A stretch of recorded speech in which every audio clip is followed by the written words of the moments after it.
In this video, we're going to be reviewing the Beretta PX4 Storm. The Beretta PX4 Storm has literally been out almost 2 decades now. It was first introduced back in 2004, and basically it came out as the polymer framed alternative to the famous Beretta Model 92, which had an aluminum frame. When you look at this, some of the similarities you're going to notice, especially with the 92, is it also has the same safety decocker system, which we'll talk about in a moment, as the Beretta 92. So if you like that system on the 92, it also now exists on the Beretta PX4 Storm. Something a little bit interesting about the PX4 Storm, it almost has kind of a cult following of people that shoot these. You don't see these very often. A lot of times at ranges, people don't recognize what this gun is, but the people that do and that shoot them really, really love them. And they love them because they're really accurate and they have very low recoil, which I'll talk about in a moment. There's about a 20 to 30% less felt recoil out of this handgun than there is similar 9mm handguns on the market today.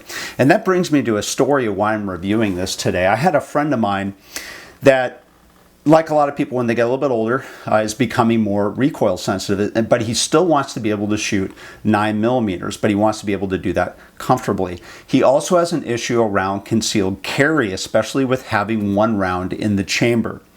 Now, a lot of people talk about, and there's a lot, I don't want to get into debates of how you should conceal carry, but a lot of people carry in different ways, and a lot of people don't really talk about this, but there's a number of people out there that are uncomfortable carrying a handgun with a round in the chamber. And the other part of that is there's other people that say, hey, if you don't have a round in the chamber and you can't draw your handgun with one hand and fire it without having to rack or use your other hand, then you're taking away one of your defensive capabilities, which is you might be pushing off a defender, etc. It might happen so fast that you need to be able to control the handgun with one hand. Now, again, I don't want to open up the debate around this issue. I just want to expose the fact that there's a lot of people out there that have concerns around this, especially recently with some of the news that have come out about some of the misfirings, for example, of some of the police officers and other people at ranges, etc., where they're using these striker fire pistols. Now, all my handguns have been safety checked on this table, but many of them, like this SIG, have very light trigger pulls and no manual safeties. And that's where a lot of people are getting into trouble, is when they're holstering and unholstering these handguns. Some of them are literally going off. And it isn't just happening with these handguns. I have a friend that was in the Special Forces, and a number of years ago, he's arguably one of the most skilled operators I've ever worked with or ever seen. And he used to carry a 1911 cocked and locked every day. And one day he was shooting, going through his tactical drills, and damn near shot his foot off. And that's one of the reasons why, for example, I don't like ambi safeties on 1911s, but my point is, if it can happen to him, it can literally happen to anybody. And there's a growing concern amongst people, especially when they hear these stories with some of these striker fires going off, of whether or not what they're carrying is actually safe. And when they're doing it with an appendix, when it's pointing down to your junk, that's a real big issue for a lot of people. So again, people want to look for safe carry ways to handle that. So one of the things I did with my friend was I brought out the PX4. He had never seen or heard of this gun before. And what we did is we started shooting it, and he noticed that it was highly accurate, and he also noticed how it had very little recoil compared to his other 9mm that he was shooting. But more importantly, when I handed it to him and had the safety on, he noticed that it had a dead trigger. And then when I took it off, there was a double action pull. So what I quickly did is when I handed it over to him, I said, would you be comfortable carrying this handgun if you had a dead trigger, round in, and then backed up by a double action trigger pull? And his answer was yes. And that's when he adopted the PX4, and this is now his favorite handgun. And so this applies to some people out there that like to shoot their handguns and want to carry in a very safe manner. And that's where the PX4 still really has not only a cult following of people that use it, but a lot of people that are looking at it now as an alternative and say, hey, this might really be a really good carry option.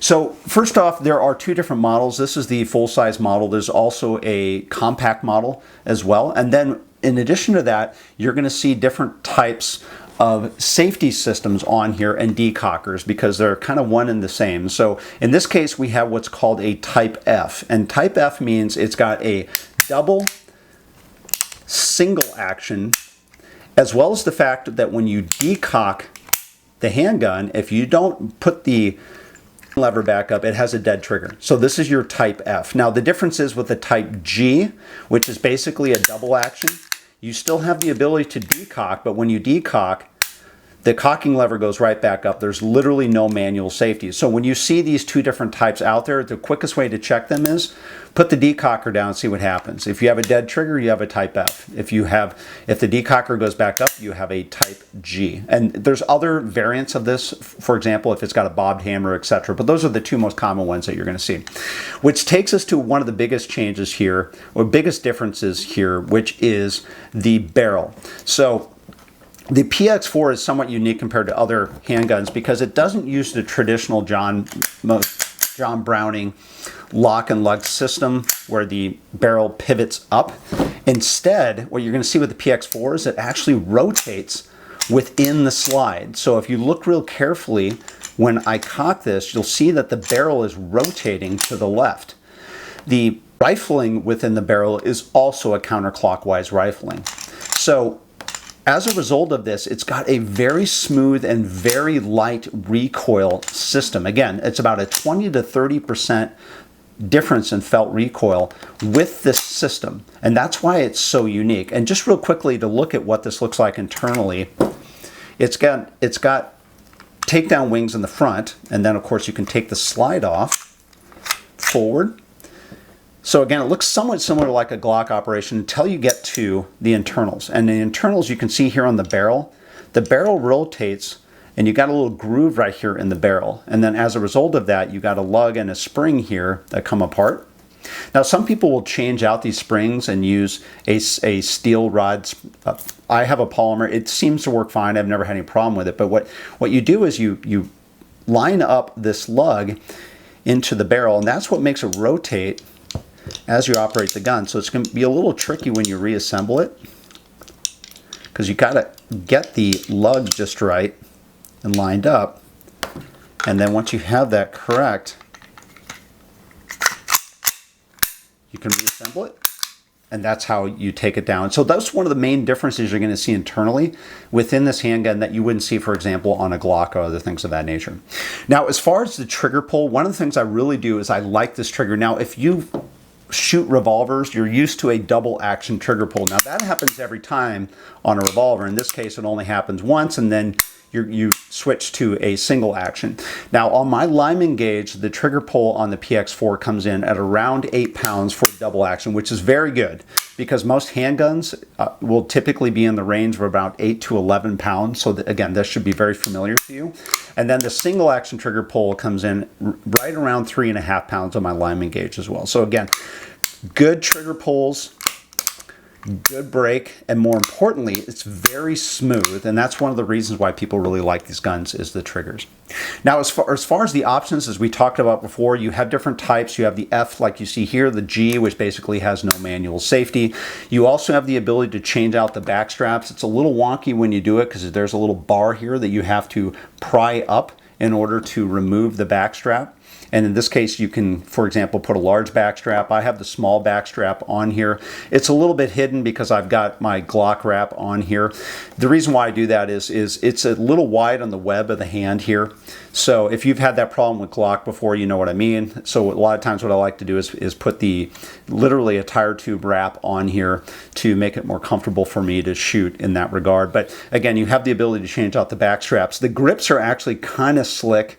They're not really that aggressive, so again, this helps, at least for me. Now, one of the things you're going to also notice here is the decocking wings, right? So you can see here they protrude out, especially in the camera, you can see how that works.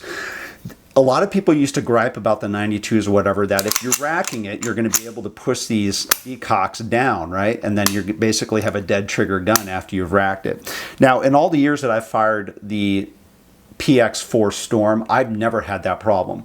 In fact, a lot of guns now you're seeing, not a lot of them, but there's a number of them out there like H&K already have cocking wings, if you will, to help people be able to cock that because there's not really aggressive type texturing here. But also the controls of this, when you get used to a double single action, I tend to use the slide, stop, and release a lot more than I do the traditional Glock racking here. But I've never had a problem with these cocking wings. And again, it's kind of aggressive to me, and it does allow me to do that. And again, I've never once had a decock when I've done any type of tactical drills with this. But some people like that, some people don't. There is an option that you have where you can get flush mounted decocking wings. So, and you typically see that, for example, in some of the other versions that are out there, such as Langdon Tactical, which we'll talk about in a moment. Now, as far as comparisons, when you look at this, one of the easiest comparisons would be, for example, would be to a Glock 17. So when you look at these side by side, again, they're about the same width. Again, the contours are a little bit different, etc., but they're about the same size. And then when you look at weight, the PX4 Storm comes in around 1 pound, 8.5 ounces. And then you compare that to, for example, a Glock 17, which 1 pound, 9 ounces. So it's about the same in weight. And if I compare that to the SIG, 1 pound, 11 ounces. So again, very similar in weight that you would have to these other handguns. The difference, of course, being is the felt recoil on this is less than those handguns when you fire them. Now, as far as versions and options you're going to see out there, there is a version that you might see in stores, and you can order them through their website through Langdon Tactical. Langdon Tactical first came out in 2016 with a kind of a souped up model of this with the compact carry and then some others. The compact carry is the most popular one they have in a type G, which basically means, again, there's no safety, so you decock, it goes back up.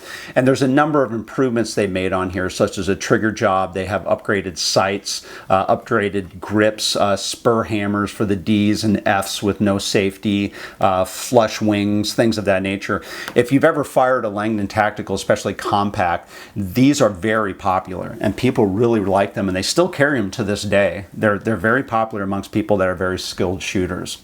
So who would like this gun? Who would like the Beretta PX4, and who's it good for? Well, first off, if you want an accurate, softer shooting 1911, if you're becoming more recoil sensitive, this might actually be a really good option for you, because again, it gives you that option to shoot something that is very safe to carry but fun to shoot. The other part of that goes really into the safety side, and again, this applied to my friend as well. Again, you almost have like a two-form safety option with this if you want to carry around in the chamber. Again, if you have the safety on, you have a dead trigger, and then once the dead trigger's off, you have a full double action trigger pull. The ability for you to potentially misfire, especially when holstering, when doing this properly, is almost non-existent. So if that is a concern of yours and you do want to carry around in the chamber, this might actually be a great option for you. This system actually works really well, and people like this because it's arguably one of the safest systems that you can have on a striker fired and or a double single action handgun that you can carry. And then the other thing is, if you don't mind people just asking you, what are you shooting at the range when you're shooting this? Don't be surprised when you get that as well. I have a number of people, every time I fire this, especially when they see the accuracy that I get out of the PX4, the first question they have is, what is that? Because they don't know. A lot of people don't recognize it. Now, who wouldn't like this pistol? The first group that wouldn't like it is people that like firing suppressors. If you want to fire a suppressor, this isn't the right platform to fire this out of.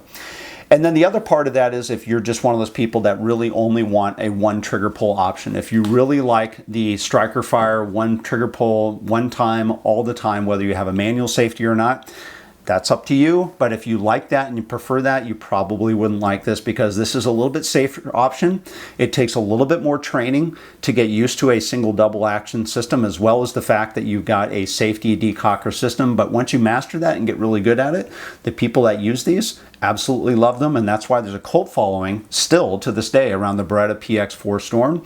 And if you haven't never fired one of these, my suggestion would be to do that, especially if you're like my friend that we talked about earlier. You want lower recoil on a 9mm, you want something that's fun and accurate to shoot, and also very safe to carry, because that is the Beretta PX4 Storm, and why even today it's very popular amongst a subsegment of shooters. So that's a review of the Beretta PX4 Storm. If you like this video or you like this channel, please subscribe on YouTube, and thanks for watching.